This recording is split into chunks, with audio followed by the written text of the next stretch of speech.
Werkudara aku kapok. Aku ngaku kalah Werkudara. Aku ene ana urip. Aku tobat Werkudara. Sumput. Ratu kejem. Ratu wengis tega mateni bapake nggo pengewan-ewan. Bareng taidak kowe njaluk urip. Aduh. Werkudara aku njaluk urip Werkudara. Sena. Yen nyawang kelawan Jarasandha aja kewengisane nalika iki. Nanging mara gage glejan Jarasandha sing tak dongengke wiwit lair mau kepiye? Dheweke lair bayi separo-separo dibuang. Banjur ditemu karo palungguhan iki semune kanthi lakon iki dheweke wis mertobat eling karo Purwadaksina. Tanpa beda Hamsa lan Dimbaka wene ana urip, wene ana wektu kanggo Jarasandha iki dandane pakarti lan nebus karo dosane. Yen nganti iki kok tak udari. Jarasandha tak wene urip yen nganti tumindake tetep elek. Tetep gawe dosa njur piye? Kewajibanmu mung ngusadani utawa ngluwari. Ngelekke karo Jarasandha yen kena wadine ora kuwi dudu perkaramu. Perkara bubar iki Jarasandha dadi wong elek utawa apik gugur kewajibanmu mergo wis ngelekake marang kamurkane Jarasandha. Nanging dina iki kowe tega mateni Jarasandha ora meneh wektu kanggo dheweke sujud karo pangeran Tanurwa sing dosa ngalah kowe. Narpati Darmaputra Nyangaridanan Jaya maturing Raka Narendra Harimurti Narendra Harimurti Duh Koko Prabu Jimat sesembahan kula Guragapan raos sing manah kula kadi kadodhok jantung kula saksampunipun paduka paring dawuh magepokan sarating sesaji menawi syarat ingkang angka setunggalan kalih Brahmana 7 lan Ratu 100 kula condhong miwah rumaja nanging menawi kedah mawi pangorbanan mejahi dumateng Narendra Angkara murka mboten kemawon Koko Prabu kula sampun sumpah kaliyan para kadang rumiyin babat alas kemawon mboten nyikara dumateng para satuwana ing menapa ngawontenaken syukuran dadak ancik-ancik bangkinipun liyan Koko Prabu.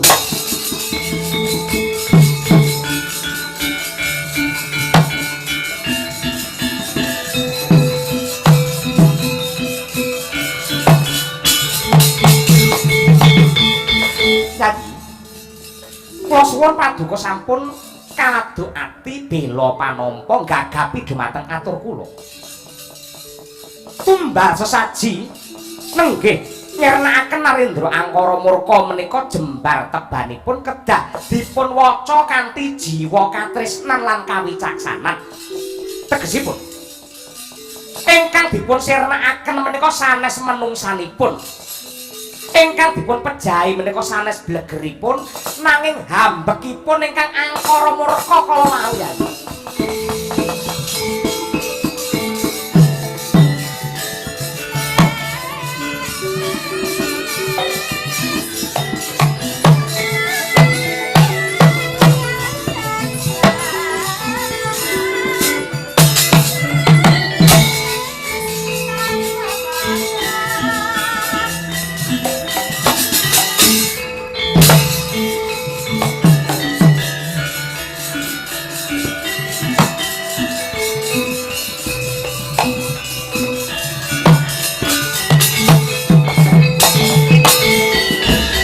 Mosonya pratangga windu-wiyat amun-amun lirku mampang maletek mancolot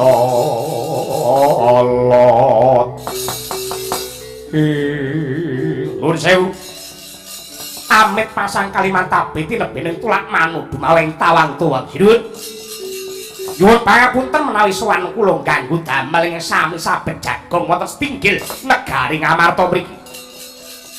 Dipun tepangaken kula menika Narendra saking Arga Bentar, jejuluk kula Prun Hamsa. Kula menika andhanipun sesembahan kula Narendra Giribajra Prabu Jarasandha. Sowan wonten negari Ngamarta namung badhe nyuwun ngampil wontenipun jimat Jamus Kaliwasada kangge srana usadanipun negari Giribajra ing ngeri palungguhan samangke nedeng Ketaman Pagebluk. Pramila kula nyuwun kanthi sanget mugi keparenga Sinuwun Prabu Puntadewa maringaken ngampilaken Kaliwasada dhumateng kula. Nanging menawi ngantos mbeguguk mutha waton gajah Larsima bareng bondan tanpa ratu. Paduka boten ngampilaken lan boten maringaken Kaliwasada. Kula sowan mriki sampun pinaringan Purbawasisa dening sesembahan kula. Ora nganti kenthong suba Ngamarta rata padha bumi.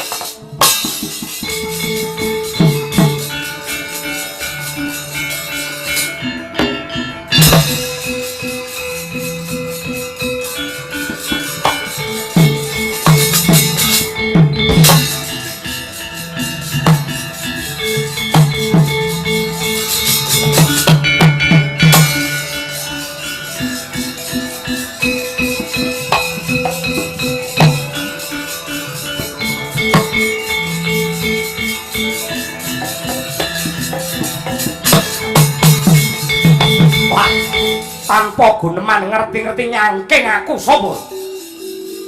Lek nomripat ujerengen gobok. Panenggak Pandhawa wong Jodipati Werkudara. Ana prakara apa? Apa gelar kowe golek tamba nang sejatine kowe arep gawe gendra, gawe geger arep ngrubuhake kratonku sing anyar Ngamarta. Nadyan kaya ngapa lan kepiye? Bebasan sedumuk bathuk senyari bumi. Negaraku ora bakal tak wenehke karo sapa-sapa ora lila dirusak karo sapa wae. Sanadyan mung sak iyuping payiwaktoi nyawaku. Yen ngono kowe wani karo aku, bantingmu wedar. Wat!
Piye?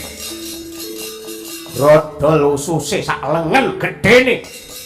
Rebah Prabu Hamsa. Prayitna risang Bimbaka rayine Sang Hamsa. Nglangkahi kunarpanipun ingkang raka jelek bali urip.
Wah.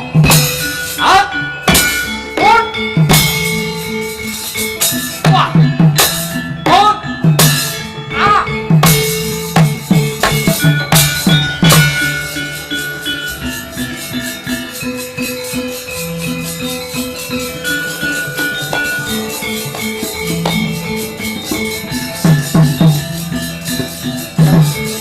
Wah. Kejadian. Ah. Wah. Hat. Wah. Wah. Ah. Wah. Wah.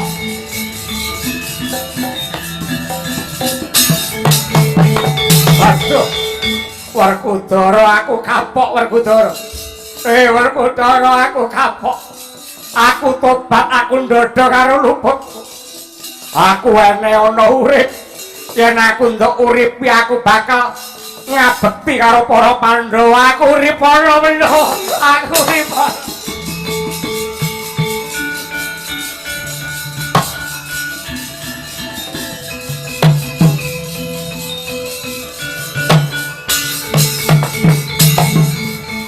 Janji Werkudara. Mestine si Adi ngerti karo paugeran, weruh karo pramatan. Sajroning peperangan jiwa satriya kuwi sirikane ora bakal neruske anggene perang lamun ta mungsuh wis ceblok saka kreta. Angka 2 lamun ta mungsuh wis suwek gendirane. Angka 3 kowe bakal ngapura mungsuh yen pancen mungsuhmu wis tobat. Mongko wis cetha pratila Ratu Kembar Hamsa lan Dimbaka iki wis ngaku kalah njaluk urip karo kowe. Yang tetep ndok pateni tegese kowe nduwa kersane pangeran. Kowe ra nate nguripi ratu iki kok mateni iki dasarmu apa?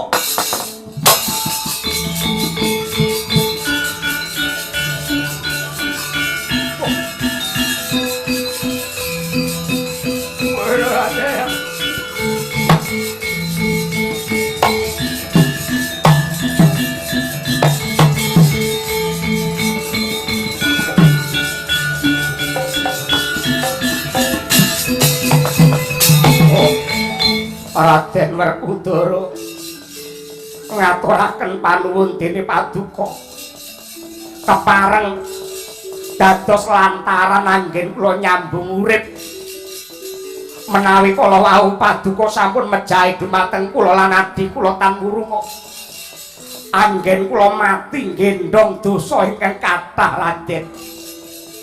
Pramila saking menika Raden kula sumpah kula sampun prasetya mboten badhe dados keset lan gedibalipun Jarasandha.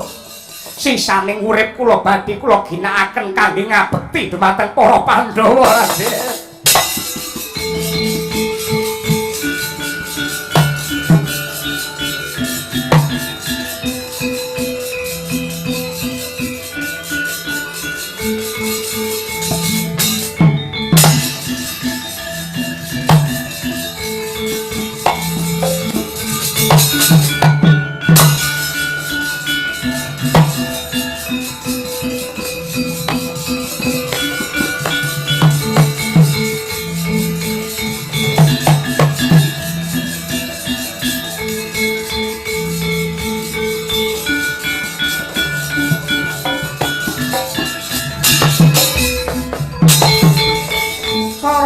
Pandam sumuluk hamadangi jroning pasarean menani wadana remu-remu kalingan ngangrangan sang dyah manahan kung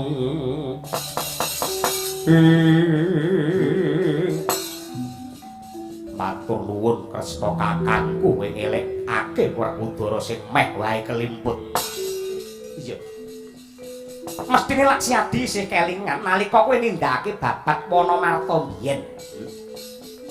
Kowe bakal mulasara wujude kewan banjur dielekake karo kadangmu Puntadewa. Satemah kowe ora tegel, ora mentala arep mateni Satuwana. Ing atase karo kewan wae biyen kowe ora mentala, bareng saiki wis kowe dadi wong sugih, dadi wong mulya arep tegel karo menungsa sing jenenge Joro, sing jenenge Hamsa lan Dimbaka. Ah iya. Tujune kowe sing ngelekake aku. Iya. Ripalungguhan iki si Adi sakloron becik Werkudara apa dene Janaka ndak kanthi tumuju marang negara Giribajra. Apa to darunane kaya mangkono pun Kakang kepengin ngelekake Jarasandha kinarya jangkeping sesaji.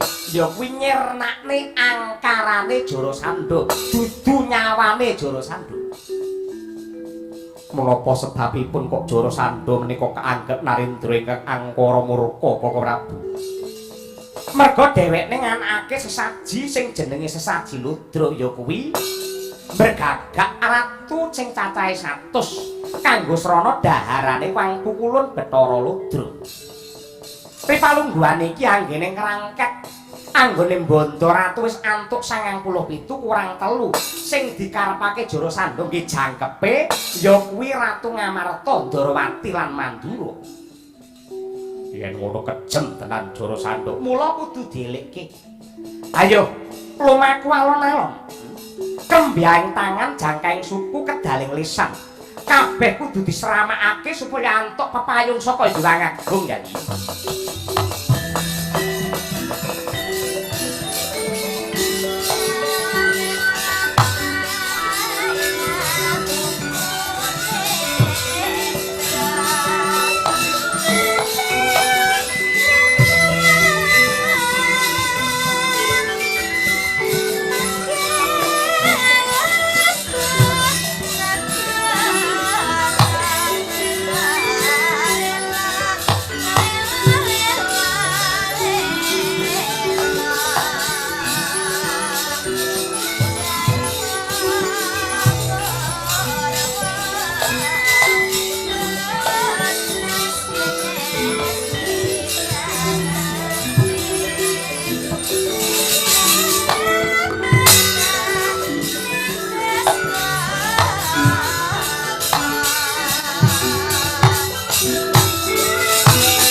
Mangancur lakuning angin gugur agraning arka ora purnita kakiri-kiri ora bumi prakempita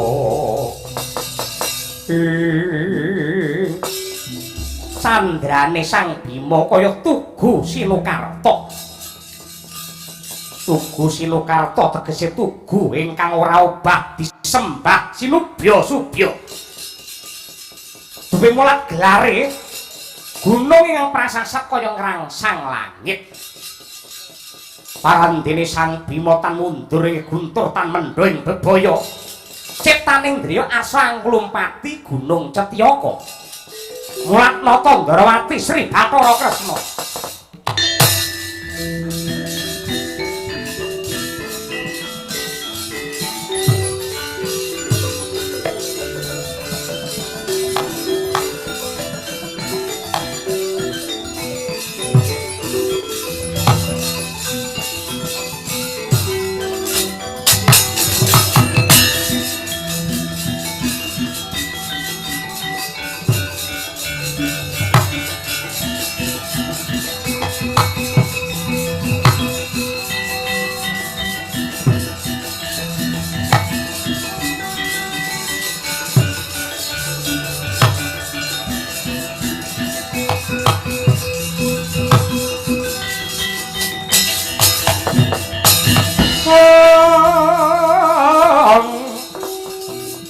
Tatkala Narada Kresna tan tulus anyakra ring kowe arep ngopo Werkudara? Kowe mingkira arep tak langkai gunung iki. Siadi apa ngerti iki gunung apa? Ora mudeng. Yen Siadi nglumpati gunung iki, Siadi bakale konangan karo mungsuh. Merga gunung iki jenenge Gunung Cetyaka, tapel wates negara Giribajra. Kok bisa yen aku nglangkai gunung bakal konangan? Merga maragake sawangen. Sing ana sak pucuking gunung kae ana cahya mebyar mblerengi mripat. Kae wujude tambur sing jenenge tambur Kyai Gurnita, dayane tambur. Tambur kae bakal muni dhewe tanpa tinabuh lamun ta ana wong sing ngunggahi gunung utawa nyedhaki gunung kae. Nuwun pangapunten Koko Prabu ing atasipun tambur kok dayanipun kados mekaten. Merga kuwi dudu tambur lumrah, jan apa? Sithik kowe tak dongeni. Ratu Magoda ya Giribajra kene jejuluk Prabu Briyadrata nalika semana. Kagungan garwa loro ya kuwi Dewi Retnadi lan Retnadati. Nadyan wis sawetara anggene palakrama parandene durung pinaringan momongan kang awujud putra. Banjur Prabu Briyadrata semedi ana tepining Bengawan Bagiratri meminta marang pengasih Hyang Agung. Lah, ana Jawata tumurun nggawa nugraha wujude pelem pertangga jiwa. Sing dayane pelem lamun ta pelem ki mau didhahar dening garwane garwane Briyadrata tan wurunga bakale. Garwa kuwi mau bakal ngrebini. Gandeng garwane Prabu Briyadrata ki ana loro, Retnadi lan Retnadati. Mula men adil pelem mau disigar diparo dadi loro. Didhahar dening Retnadi lan Retnadati elok ing kahanan bojo loro ki mau mbobot bebarengan. Wasana gawe kaget merga laire jabang bayi kakung nanging wujute separo-separo. Prabu Briyadrata rumangsa isin ing atase Ratu Gung Binetara duwe anak sing ora lumrah kaya mangkono. Banjur bayi mau dibuang neng tengah alas. Ditemu karo wewe sing jenenge Nyai Jara. Bayi loro digathukake malah bisa urip dewasa. Pinaringan tetenger ya kuwi Jaka Slewah ya si Jara Sandha. Gandeng rina wengi Jara Sandha kumpule karo wong alasan karo wewe lan bangsane kewan galak. Mula patrape ya kaya pakartine kewan sing galak. Sawise dheweke ngerti lamun ta sejatine anak ratu saka Magoda sing dibuang, banjur Jara Sandha ngamuk mring negara Giribajra. Bapake ya kuwi si Briyadrata dipateni, lulange dibeset kanggo tambur Kyai Gurnita iki.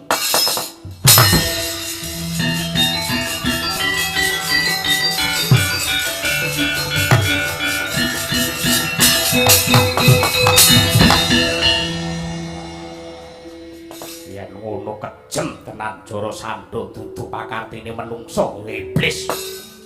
Pancen kaya mengkono, mula patut lamun to sipate disampurnake lumantar sesaji Raja Suya. Janaka wonten dawuh. Mara gage lepasana jemparing sampurnakna tambur kae. Surungan nganggo donga pangesti supaya sukmane Prabu Driyadrata bisa antuk kasampurnan munggah kasuwargan.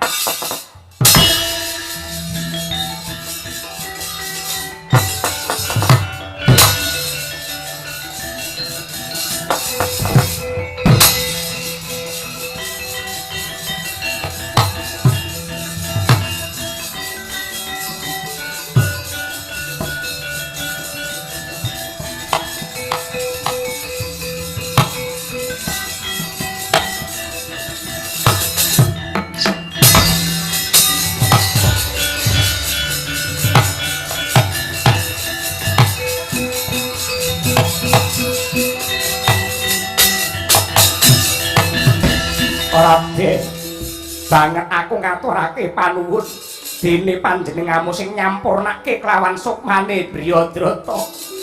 Sadurunge aku munggah ana ing kamulyan aku titip weling tuntunan anakku Jarasandha supaya ngerti karo agama.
Mrek mangsut narimeng kalbu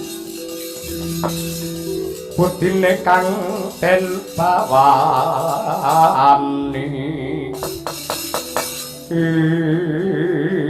Waladala babar pisan aku ra nduga mono. Lah kok iki wong jaban rangkah mlebu ana ing negaraku munggah ana ing pendopo. Osik, wong telu kowe iki sapa? Prabu Jarasandha. Aja kaget diwanungake aku Nata Ndarawati Sri Bathara Kresna. Sing gedhe dhuwur ki adiku Werkudara, sing luruh kuwi Janaka.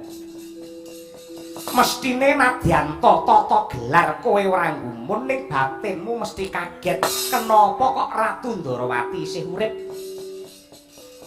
Merga kowe wis kongkonan karo Hamsa lan Dimbaka supaya ngrangket Ratu telu Yayi Puntadewa, Kresna kelawan Kaka Prabu Baladewa.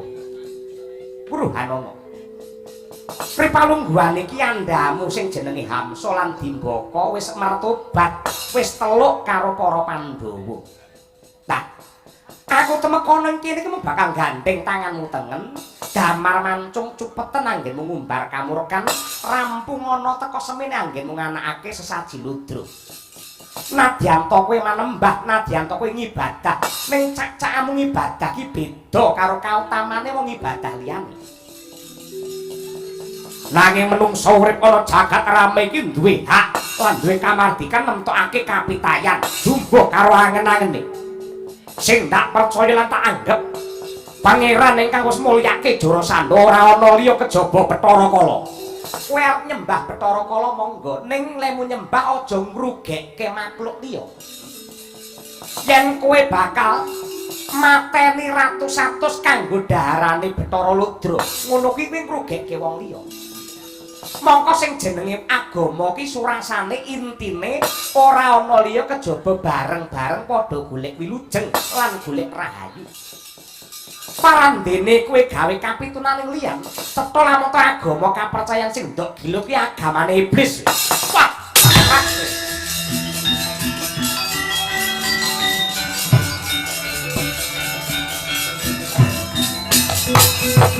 wah, adalah lagi iki ana menungsa wani mejang karo Jara Sandha. Ripalungguane ora perlu kakean gunem tanpa guna, aku ora butuh sesurah kok dapur. Kowe mlebu ning negaraku padha karo iwak kecemplung wuwu. Aku kari ngunjara dapur.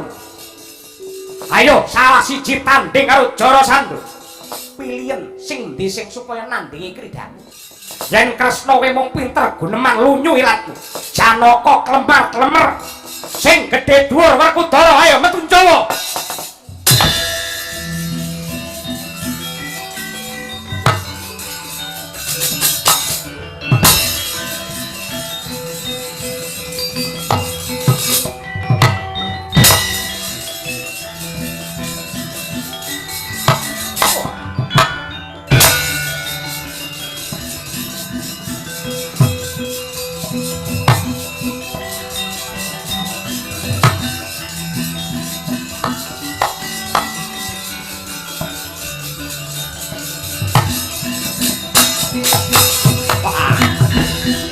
Apa wis sawiga ing gati siyaga ing diri? Kabeh samubarang wis apa pancen kok wis rumanti anggemu tanding karo Jara Sandha. Werkudara, kowe ora krungu kondange Jara Sandha ratu kejem, aku ratu wengis. Yen mung sak diapurmu ora gondro sepira kowe. Wah!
Ritu mawur mangawur-awur rahan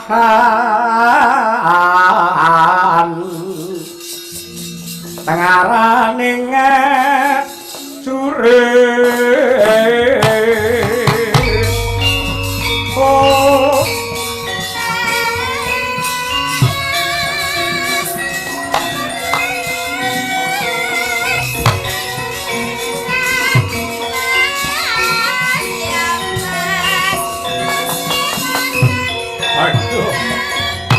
Werkudara, aku kapok. Aku ngaku kalah Werkudara. Aku ene ana urip. Aku tobat Werkudara. Sumpet. Ratu kejem, Ratu wengis tega mateni bapake nggo pengewan-ewan. Bareng taidak kowe njaluk urip. Aduh. Perkutara aku njaluk urip perkutara. Sena. Yen nyawang kelawan Jarasandha aja kewengisane nalika iki. Nanging mara gagi glejahan Jarasandha sing tak dongengke wiwit lair mau kepiye?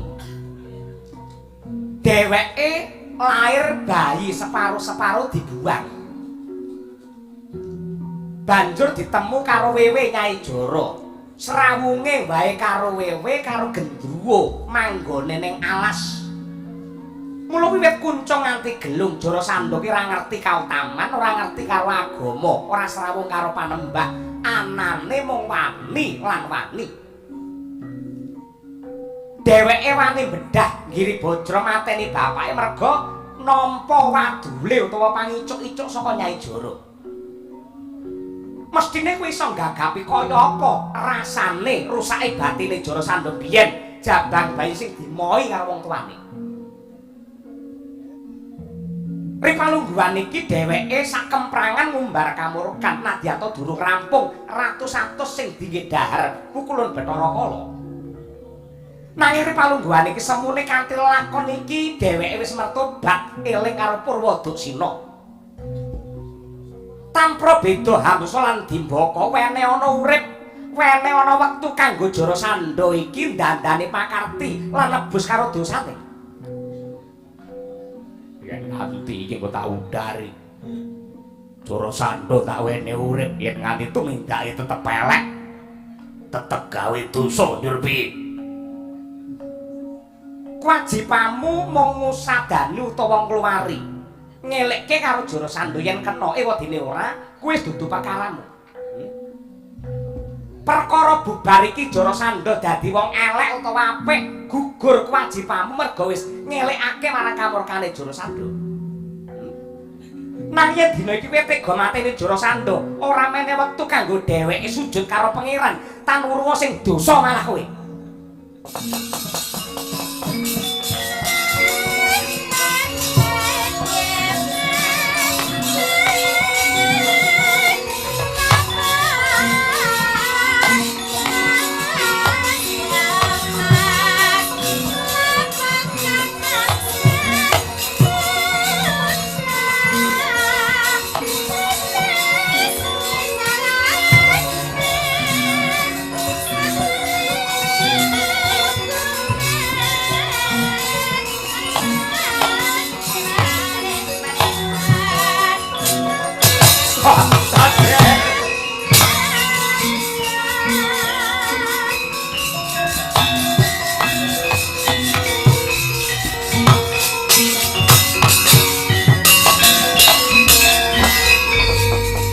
Kala kang tumingal acampuk samya matali lir tatit wileting kota kahwang nguncang niti minjang sangat simi ijo waduh Raden nembe menika kula mangertos satriya ingkang hambekipun tulus lan suci kadijengan ndika Raden Bima.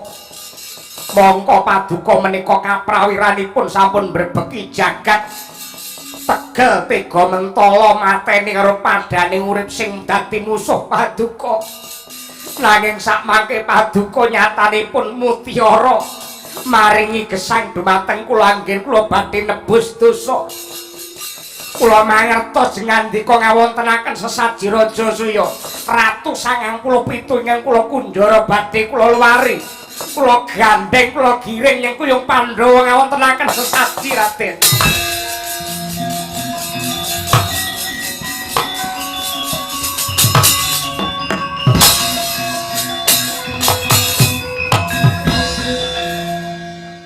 Ye.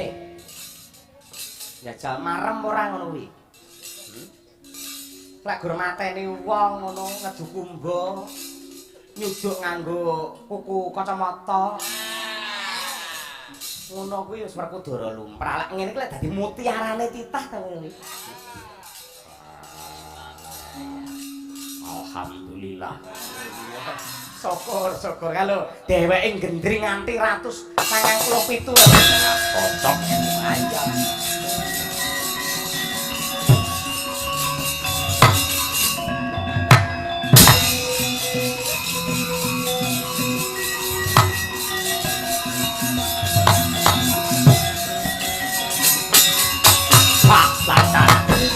Keslanas nadyanto sesembaku Prabu Jara Sandha Hamsa lan Dimbaka kabeh teluk karo pendhawa ning aku Rasudi merga sing tak ancam tak incim ora ana liya Nata Ndarawati Kresna kudu kokop getihe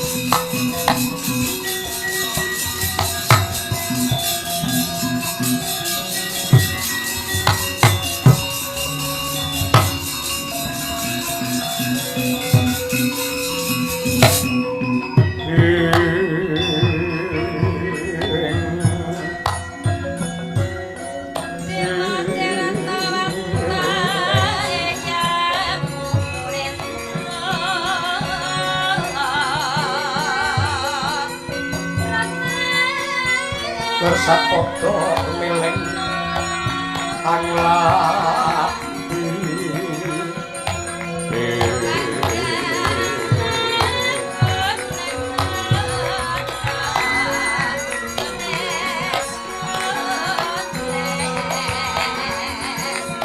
Hospito mek semintah karwani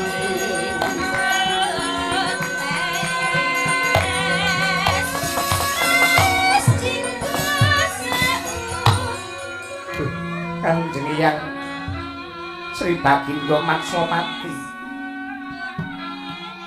Atur meninga sedaya sarat sarana sesaji sampun rumanti mboten wonten ingkang cicit pramila saking menika kula suwun Eyang Wirata nglarapaken lampahing upacara menika Hyang Waladara iya Puntadewa ya ora liwat aku bakal nindakake aturmu iki sejarah gedhe tumrape jagat ketitik nadyanto kowe iki ratu anyar sinengku yo lawan para Pandhawa Nata Ndarawati lan Mandura parandene wis bisa ngrukunake ratu pirang-pirang sing cacahe ora kurang saka 100 lantarane ya kuwi nganakake sesaji agung sesaji Raja Suya mula jeneng sira tak anggep pepunjuling para ratu tetungguling para narendra Ratu Agung, ya Ratu Samrat, ya Mahadiraja.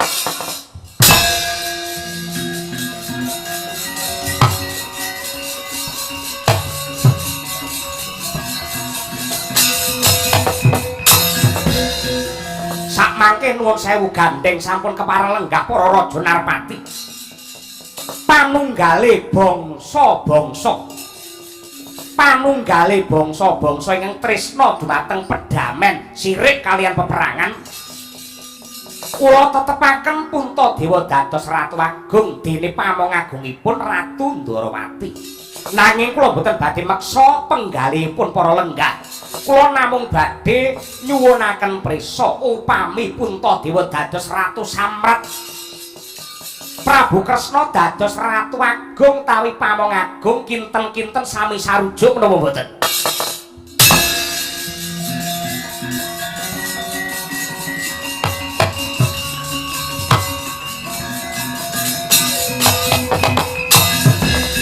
mangkono para narendra ingkang mara sibuk kawis tinggal jawil jinawil klesik kumalesik satemah dadya gayeng gumarenggeng kawis tinggal mantuk-mantuk minangka tandha sarujuk nyengkuyung Sri Puntadewa dados Ratu Sramprak Nata Ndarawati dados pamong agung nanging ana ratu ingkang tilaring tata krami drajak-drajak Sri Supawa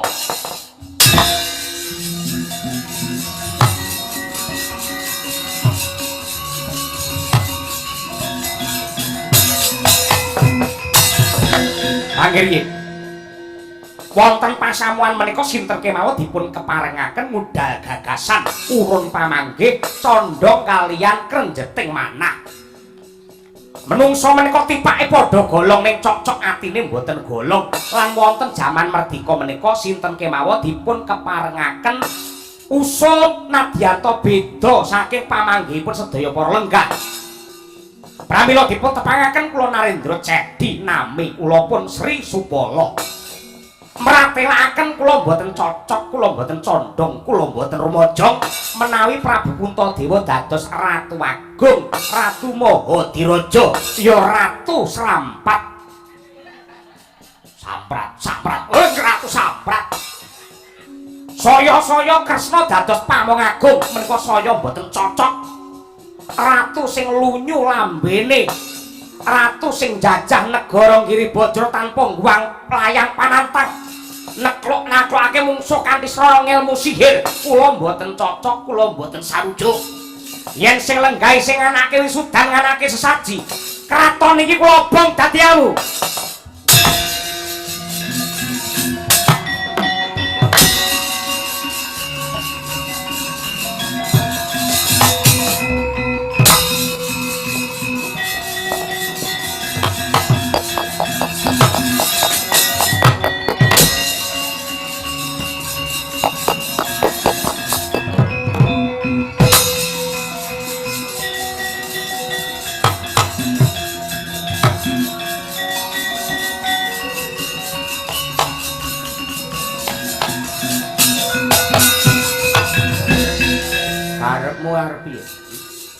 Karepmu arep piye? Aku wis tobat. Hamsa Dimbaka kabeh wis njaluk ngapura. Kowe arep ngobong rasane Pandhawa. Kowe arep gawe sisik melik dadakan perkara kanggo mecah kerukunane panunggale bangsa-bangsa. Kowe iblis kowe, iblis kowe.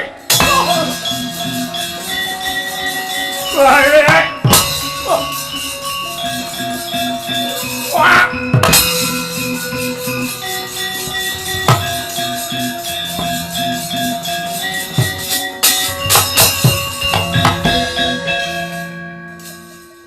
Iso ora dadi wong alus. Aku sing kaya ngene wae iso. Cari kowe tobat. Hainji. So aneh-aneh jo neko-neko. Oleh kowe nganti mateni karo Sri Supala. Dosamu gendong ati mudan. Inggih ngapunten. Nuwun pamit. Aremi badhe subuhan.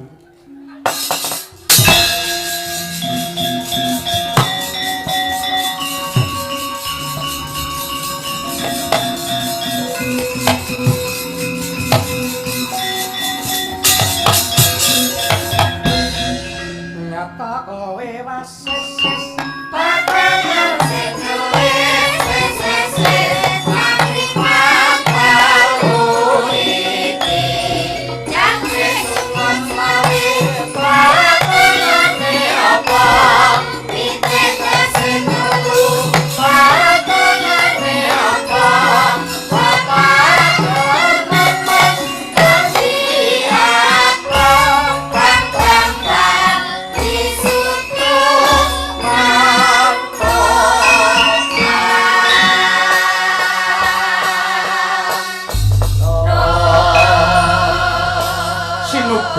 ing Gusti pinayungan dening Hyang Agung, kinayoman dening Bathara.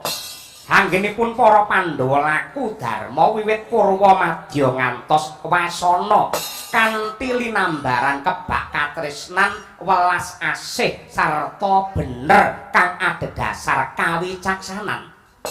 Ya merga saka pangrungkuh lan dongane dipol. Nggih, kula namung nyurung kemawon kok, Gus. Sakmangke Pandhawa sampun paripurna anggenipun ngawontenaken syukuran. Syukuranipun para Pandhawa lan warga ing negari Ngamarta utawi ing Wanamarta utawi ing Wanakrama mriki. Mugi-mugi pikantuk berkahing Gusti ingkang nyipta jagat tanpa sampra benten para keluarga ingkang kepareng nglestantunaken ngopeni nguri-uri dumateng kebun binatang ing Surabaya mriki. Anggenipun nglestantunaken dumateng sato kewan ingkang mapan wonten ing mriki, anggenipun nglestantunaken dumateng alam saisinipun menika angiblat dumateng hambeke pangeran nenggih rasa welas lan asih. Mugi-mugi sedaya tansah pinardawa ing kamulyan sembada kang jinangka rahayu kang tinemu Basuki kang kaesti kanthi pandonga lestarikan budaya dan konservasi menjadi KBS tangguh di Surabaya.